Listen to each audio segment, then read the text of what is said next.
Há quase 3.000 anos, um grande profeta veio da região deserta e montanhosa de Gileade. O seu nome era Elias, um homem que havia dedicado a sua vida a Deus. E agora Deus estava enviando-o para o rei de Israel.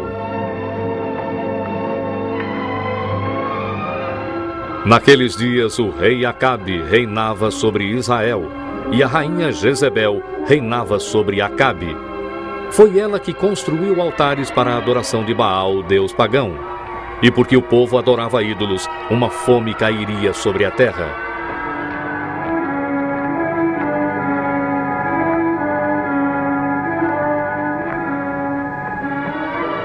Viva o Senhor Deus de Israel, a quem eu sirvo.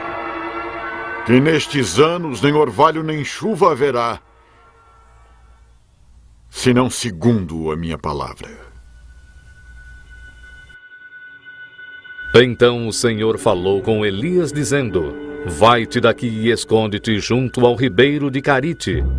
Tu beberás do ribeiro, e eu tenho ordenado aos corvos que ali te sustentem. E assim, obedecendo ao Senhor, Elias deixou rapidamente o palácio.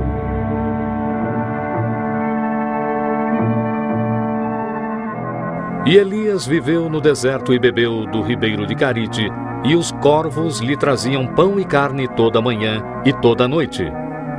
Dessa forma, Deus lhe dava comida. Mas depois de algum tempo, o ribeiro secou porque não havia chuva. Então o Senhor falou de novo com Elias, dizendo: Levanta-te, vai a Sarepta e habita ali. Eu ordenei a uma viúva que vive lá que te sustente.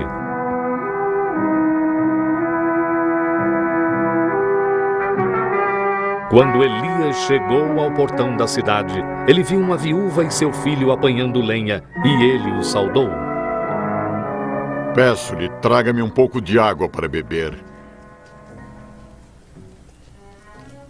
E também um bocado de pão. Viva o Senhor seu Deus, que quase nada tenho. Tudo que tenho é um punhado de farinha e um pouco de azeite. Eu estou apanhando alguns gravetos para preparar algo para mim e para o meu filho. Quando a comida acabar, certamente morreremos de fome.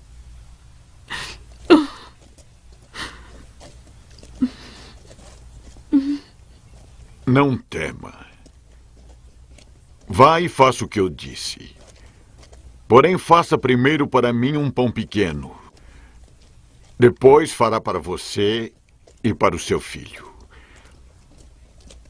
Porque assim diz o Senhor de Israel: a farinha da panela não se acabará, e o azeite da botija não faltará, até o dia em que o Senhor der chuva.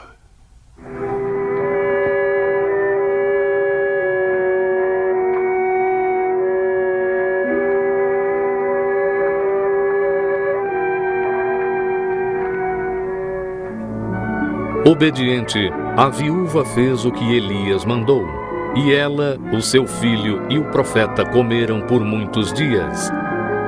E assim como Deus tinha prometido, havia sempre farinha na panela e azeite na botija. Então Elias ficou na casa da viúva, em um quarto superior. Mas um dia o filho da mulher adoeceu e morreu.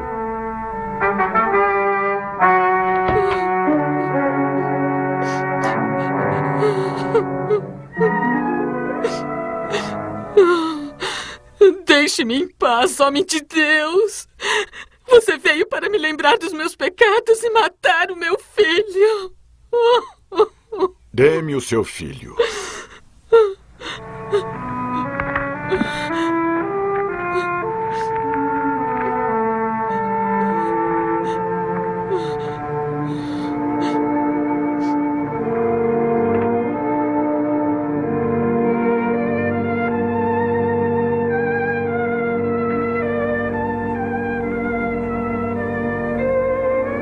Então Elias levou o menino para o quarto superior onde ele morava e o deitou na sua cama. E quando eles ficaram sozinhos, ele orou ao Senhor. Ó Senhor, meu Deus, Faze este menino viver de novo.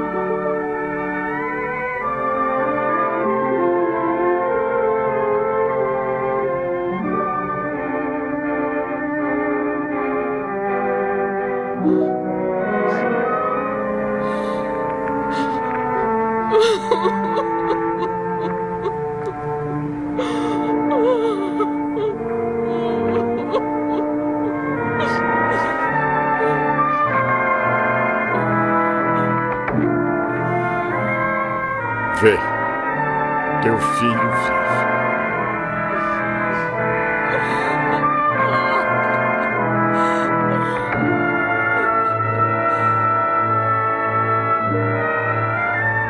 Um dia, Elias enviou um mensageiro ao rei Acabe para avisá-lo que queria falar com ele. É você quem tem perturbado Israel? Eu não tenho perturbado Israel, e sim você e a sua casa, porque você abandonou os mandamentos do Senhor e adorou a Baal. Envie homens para juntar todo Israel no Monte Carmelo, e também os 450 profetas de Baal, e os 400 profetas de Azera, que comem da mesa de Jezebel.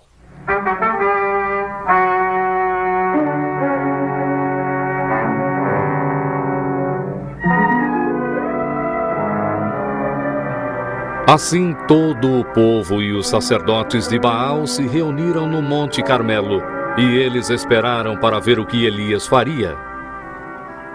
Até quando se dividirão entre dois pensamentos? Se o Senhor é Deus, sigam-no. E se é Baal, então sigam-no. Deem-nos 2 bezerros, e que os profetas de Baal escolham para si um dos bezerros e o dividam em pedaços e o ponham sobre a lenha. Porém, não lhe metam fogo.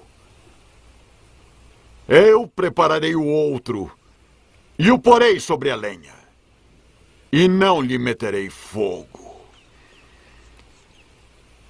Então invoquem o nome do seu Deus, e eu invocarei o nome do Senhor. E o Deus que responder pelo fogo, esse será Deus.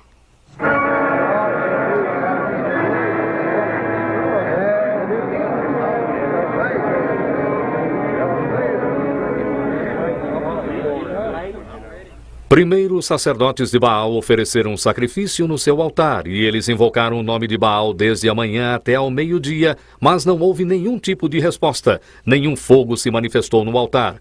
Então Elias começou a zombar deles. Clamem mais alto! Ele é o seu Deus! Pode ser que esteja perdido em pensamentos ou em alguma longa viagem. Ou talvez ele esteja dormindo e tenha que ser despertado. Os sacerdotes de Baal clamaram mais alto e continuaram até tarde, mas ainda assim não houve resposta. Então Elias consertou o altar do Senhor que havia sido destruído. Ele pegou 12 pedras, uma para cada uma das tribos de Israel, e reconstruiu o altar. Ele abriu uma vala em sua volta, arranjou a lenha e dividiu outro bezerro e o pôs sobre a lenha. Encham cântaros de água e derramem sobre o sacrifício e sobre a lenha.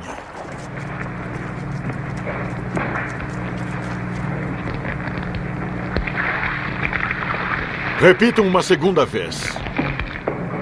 E uma terceira vez.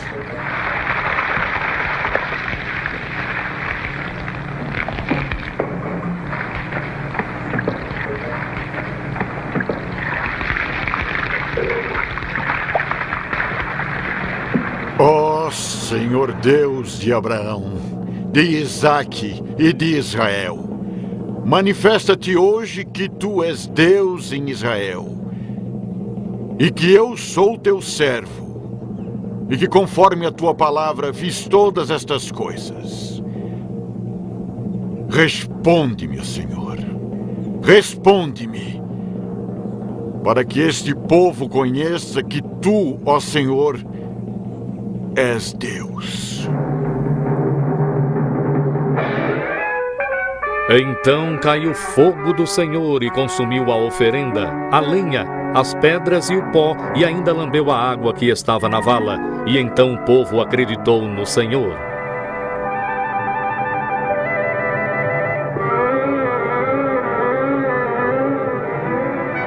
Lancem mão dos profetas de Baal, que nenhum deles escape.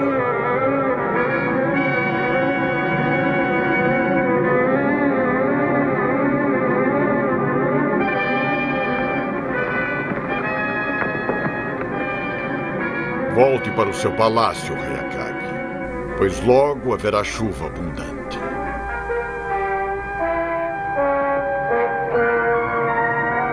Mas quando Acabe contou a Jezebel tudo o que Elias havia feito e como ele matara todos os profetas de Baal, a rainha gritou enfurecida: Que os deuses me punam se eu não matar Elias amanhã a esta hora! Para salvar a sua vida, Elias fugiu para o deserto onde ele pediu para morrer. Mas um anjo do Senhor veio e o alimentou e o consolou.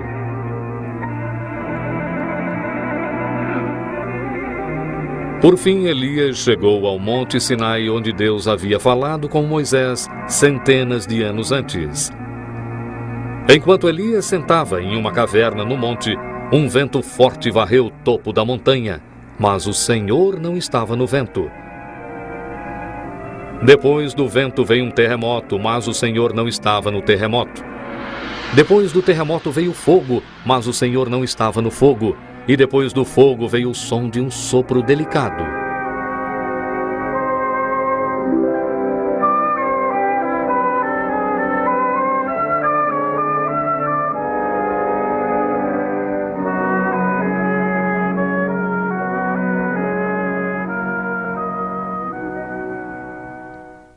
Que fazes aqui, Elias? Eu tenho lutado por ti, ó Senhor Deus dos exércitos, porque o povo abandonou o teu concerto. Eles derrubaram os teus altares e mataram os teus profetas. Agora eu sou o único que sobrou. E eles estão tentando tirar a minha vida. Então Deus garantiu a Elias que ele estava enganado, que ainda havia 7.000 em Israel que não tinham se curvado a Baal. Ele também mostrou a Elias que o seu trabalho continuaria. Elias logo ungiria um outro profeta que continuaria o seu trabalho.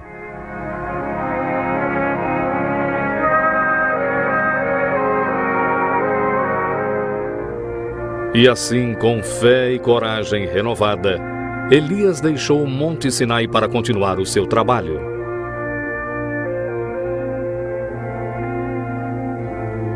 Mais tarde, quando Elias passou por um campo onde um jovem estava lavrando, de nome Eliseu, ele pôs a sua capa sobre Eliseu para mostrar que Deus o havia escolhido para ser o próximo grande profeta de Israel.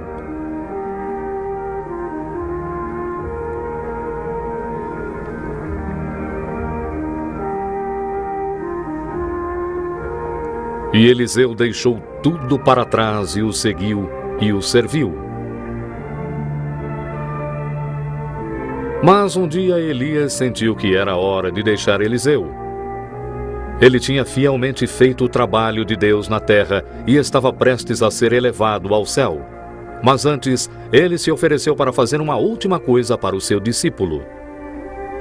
Antes que eu seja levado, dize-me, Eliseu, o que queres que eu faça por ti? Peço-lhe que haja porção dobrada de seu espírito sobre mim. Pediu-me uma coisa difícil. Mas se me vires quando eu for tomado de ti, terás o que pedistes.